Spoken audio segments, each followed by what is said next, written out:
Hey everyone, welcome back. Ready for another deep dive? Always ready to dive in. Awesome.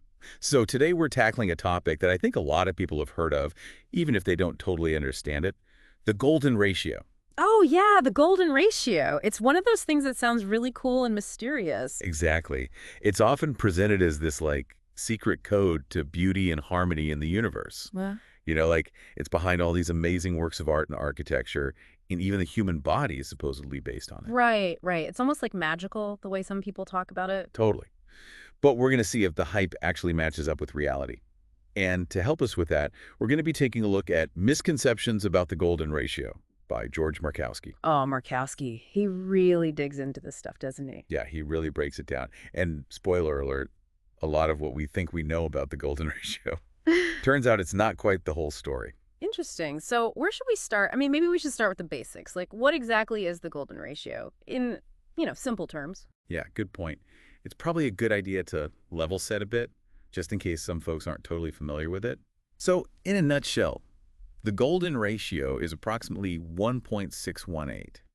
But it's not just some random number. Right. It's all about proportion. Basically, if you take a line and divide it into two parts, and the longer part divided by the shorter part is equal to the whole line divided by the longer part, then boom, you've got the golden ratio. Okay, so it's this special relationship between different parts of something. Yeah, exactly. It's a unique value that pops up in all kinds of mathematical relationships, like in geometry and stuff. You even see it visually in things like the golden rectangle, where the ratio of the sides is, you guessed it, the golden ratio.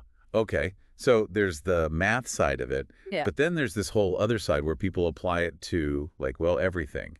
And that's where things start to get a little murky. Oh, yeah. It's like people went a little crazy with the golden ratio. They started seeing it everywhere. And one of the biggest examples of that is the Parthenon, right? Hmm. Oh, the Parthenon, yeah.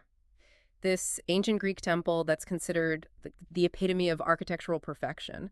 And for a long time, people have been saying that it's designed entirely around the golden ratio. Right. And it kind of makes sense at first glance. The Parthenon is stunning, and this special ratio is supposed to be all about beauty and harmony. But, as Markowski points out, when you actually scrutinize those claims about the Parthenon, they kind of fall apart. Yeah. Like, there's a lot of debate even about what measurements to use. Yeah. Some people look at the outer dimensions of the temple, others use inner dimensions, and the starting points are all over the place. So basically, you can make the golden ratio appear wherever you want, depending on how you measure things. Exactly. It's like if I just draw a bunch of random lines and then highlight three that happen to form a triangle, does that mean I intentionally drew a triangle?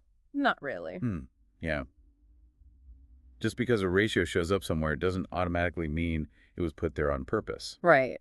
And even if the golden ratio is present in some aspects of the Parthenon, it's a big jump to say that the whole design was based on it. And the Parthenon's not the only victim of this, right? Oh, no, not at all. It's like people started looking for the golden ratio everywhere. And of course, if you look hard enough, you can probably find it in just about anything, right? So it's kind of like confirmation bias then. You see what you're looking for. Yeah, pretty much. The pyramids of Giza, the Taj Mahal, all these incredibly beautiful and complex structures. And people have tried to fit them into the golden ratio mold, too.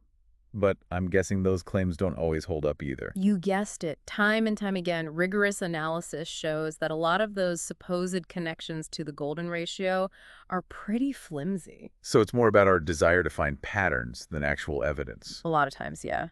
And speaking of patterns, there's another big one where people try to apply the golden ratio, the human body. Oh yeah, this is a big one. There's this whole idea of ideal proportions for the human form, and some people claim that the golden ratio is the key to it. Right. And on the surface, it makes sense. Humans are naturally drawn to symmetry, to things that look balanced and pleasing to the eye.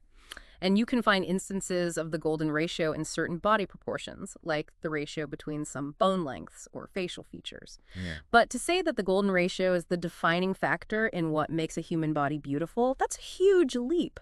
I mean, look around. There's so much diversity in human shapes and sizes, and beauty comes in all those different forms. It's not limited to just one mathematically determined ideal. So are you saying that the golden ratio plays no role in our perception of beauty at all? Well, it's complicated. Markowsky actually talks about some psychological studies that looked into how people respond to different proportions.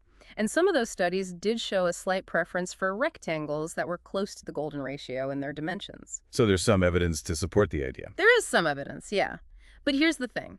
Other studies showed no such preference for the golden ratio, and some even found that people preferred different ratios. So it's not as clear-cut as some folks make it out to be. So what does that tell us? If it's not just the golden ratio, what is it about certain things that we find aesthetically pleasing? Well, it seems like it's probably a combination of factors, right? Cultural influences definitely play a role. Personal experiences, too. Our individual preferences are shaped by so many different things. And to try to boil it all down to one mathematical ratio, it just doesn't quite capture the complexity of it all. I see, I see. So going back to Markowsky, what do you think is his main takeaway about the golden ratio? What's the big picture here? I think it's that the golden ratio is definitely a fascinating mathematical concept, and it does have its place in the world. It's just that we tend to overemphasize its significance. Like, we get so caught up in this idea that it's this universal key to beauty and harmony that we kind of force it onto things where it may not actually belong. Right, right. We project our fascination with it onto the world around us. Exactly, and that says more about us than it does about the golden ratio itself. Like, we're pattern-seeking creatures, we humans, we crave order and meaning, and sometimes we see those things even when they're not really there. That's a really good point. I mean, this whole idea of seeing patterns where they don't exist, that's something that goes way beyond just the golden ratio. Oh, absolutely. I mean, think about how we interpret information in general. We look for patterns in data, we try to make connections between seemingly unrelated events. It's how our brains work. So what you're saying is, this deep dive into the golden ratio isn't just about math and art. It's also about how we think, how we perceive the world around us. Totally. And I think that's the most valuable takeaway from all of this. Next time you hear someone claiming that something is based on the golden ratio or that it's proof of some grand design or whatever, take a step back and ask yourself, is this really what it seems? Or are we just seeing what we want to see? Ooh, that's a good one to leave our listeners with. Food for thought for sure. And with that, we're wrapping up another deep dive. Thanks for joining us. Always a pleasure.